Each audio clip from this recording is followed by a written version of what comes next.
चलतु देखा सुभद्रा योजना को नहीं आसला आउ गोटे बड़ अपडेट। साधारणतंत्र दिवस रे मुख्यमंत्री मोहन चरण माझी यह कहते जे मार्च 8 रे सुभद्रा योजनार द्वितीय किस्ती टंका आसवाक जाउछि। कटक रे पताका उत्तोलन पर मुख्यमंत्री सूचना एजाएं प्राय 80 लाख ऊर्ध्व महिला को सुभद्रा टंका मिलानी। महिला विकास पाई सुभद्रा योजना कार्यकारी कहले मुख्यमंत्री। योग्यता यह योजना लाभ पाइबा समस्त महिला हिताधिकारी निम्नलिखित योग्यता मानदंड पूरण करने आवश्यक। प्राथमिक शिक्षार गुणात्मक मान वृद्धि पाई आगामी 4 वर्ष मध्य प्रति पंचायत रे गोटे स्कूल खोलिबो। एथिपाई 12,000 कोटी खर्च हेबो। राज्य में भित्तिभूमि विकास क्षेत्र में सरकार गुरुत्वपूर्ण पदक्षेप नेउछंती। आगामी 5 वर्ष ओडियार भूमिभूति विकास पाई संपूर्ण सुजोग रहिबो। ग्रामांचल भित्तिभूमि विकास पाई प्रति वर्ष 1,000 कोटी टंका खर्च हेबो।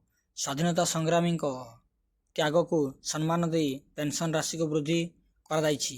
गणतंत्र संविधान सुरक्षा समस्त कर्तव्य। अन्याय गर्व और अहंकार विरुद्ध अस्मितार लड़ाई करने को आह्वान देइछन्ति मुख्यमंत्री।